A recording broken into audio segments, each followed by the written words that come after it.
When are you going to have a baby? Who do you think is paying for your expensive treatment? You money-eating bitch. My husband threw the divorce papers at me. What's with that defiant look? I've been taking care of you until now, you worthless piece of shit. Why don't you thank me and get the hell out of here? You don't work and you can't procreate? Who would want to be with a defective old hack like you?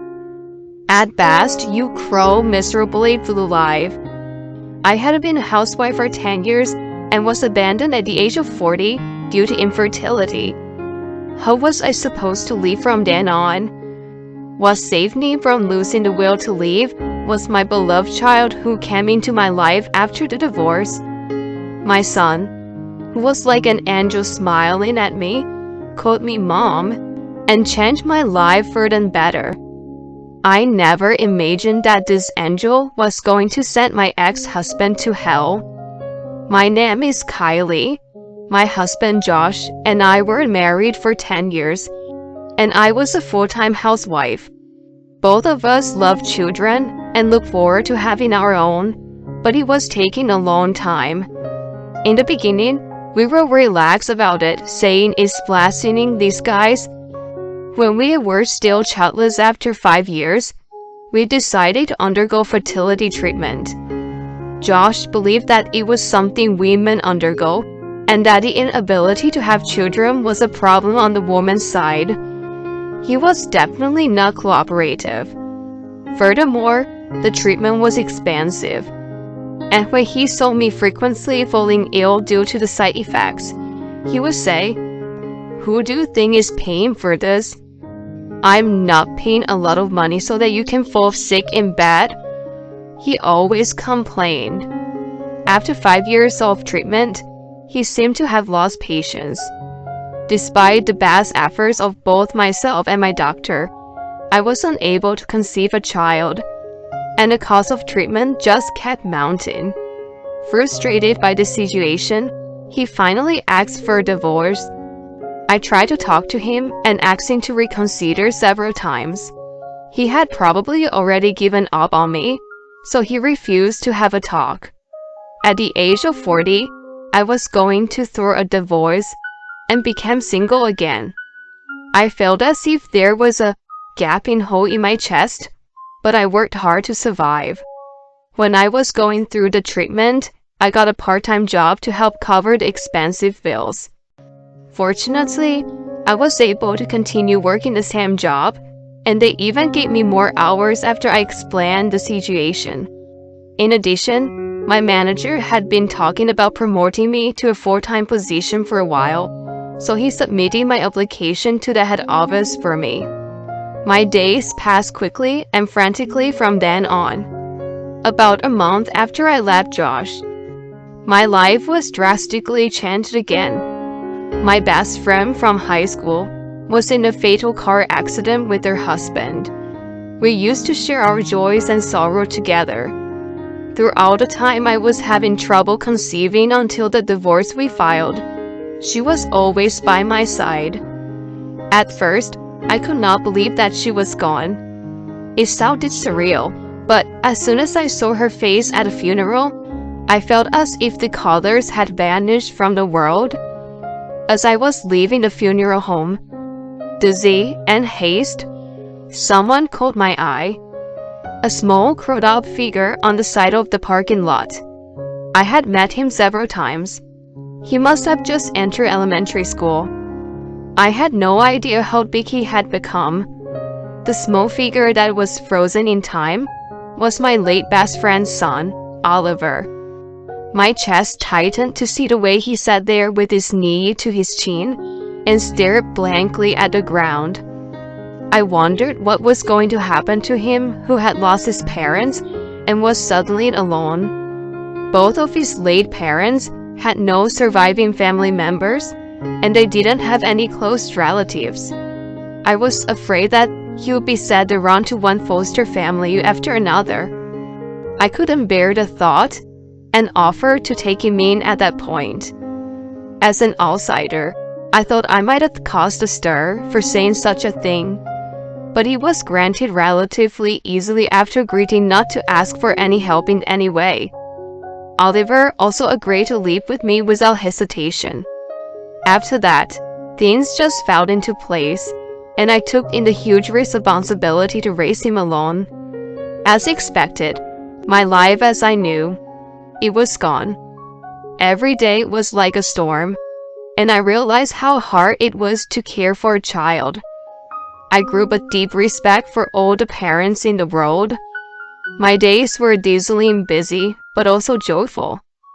Oliver and I fought from time to time, but I gave him the maximum amount of love I could. He grew up without any serious illness or injury. After nearly 10 years of living together, he had just started high school. We were out shopping for dinner when we bumped into Josh. He looked surprised to see Oliver standing next to me, but then he started speaking mockingly. "You, why do you have such a big son? Were you cheating on me?" "Hey, don't make such a vile accusation. I knew it. He must be the child of your affair. Otherwise, you wouldn't have such a grown son." "Stop it. I never cheated on you, and only the two of us have been living together. Anyway, he is I tried to explain, but he interrupted me every time.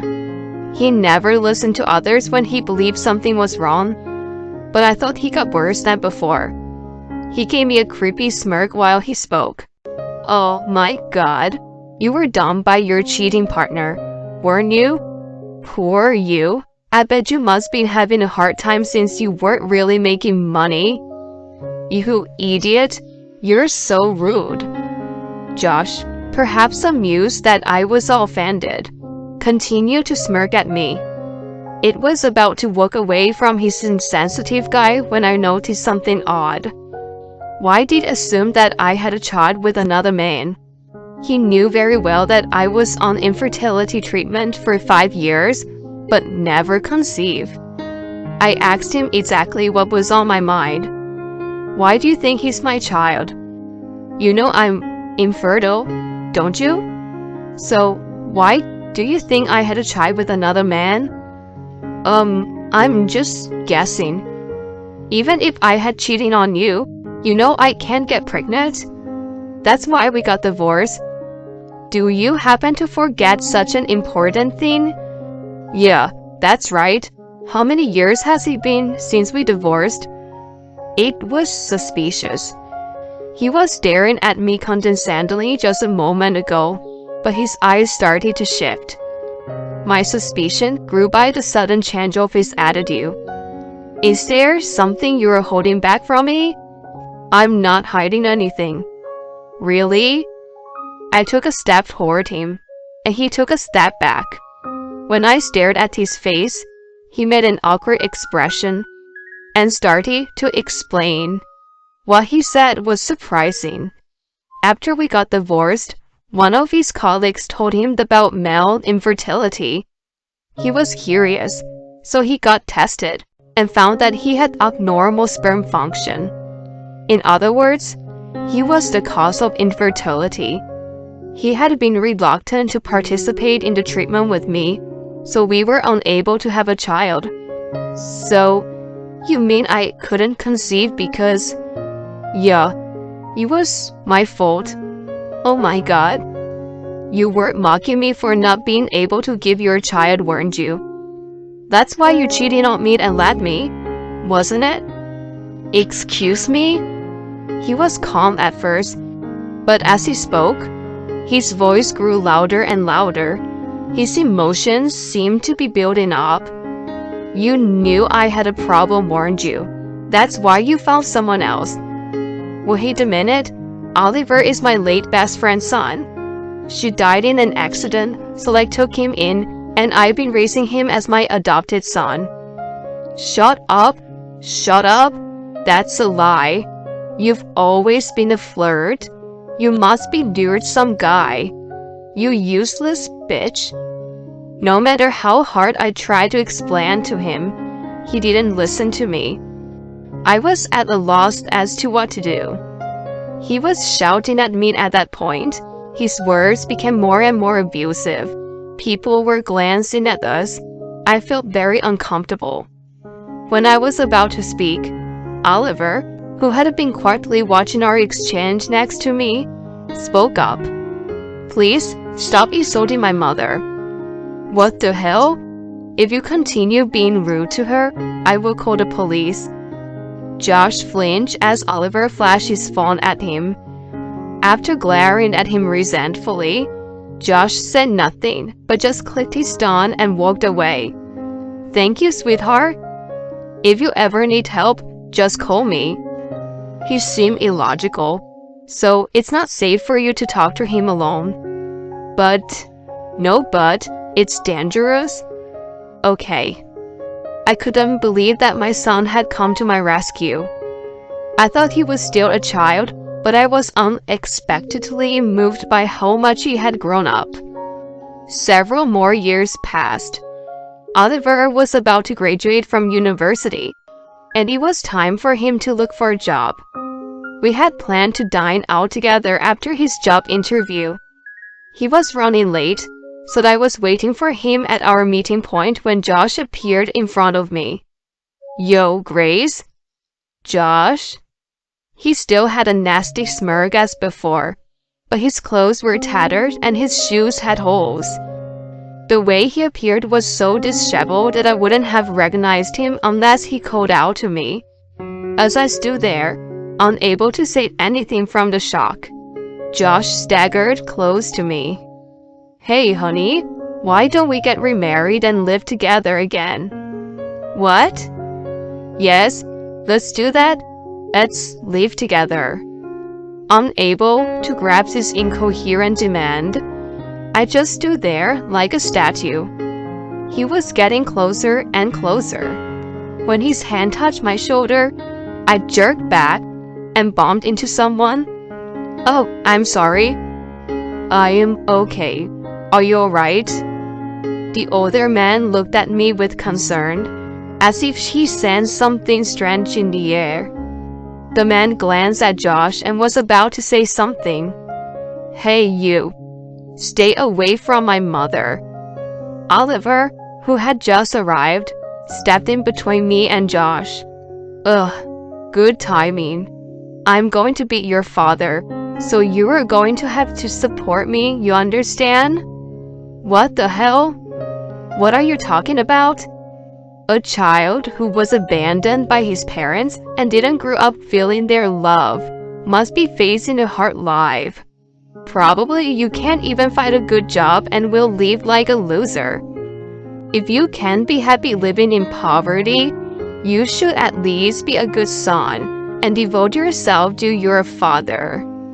You're making no sense. If it was only about me, I could put it up with it, but to make fun of him is abominable. My vision was distorted with rage. He knew nothing about us and had no right to speak about us. I clenched my fist in frustration. Oliver seemed to be indignant as well. Perhaps he was hurt to be taught unfairly during a sensitive time in his job search. He bit his lip in frustration. I had to protect him. When I glared at Josh with all the hate in the world, the man who had been quietly watching us spoke calmly. "With all due respect, this young man has already been accepted by my company.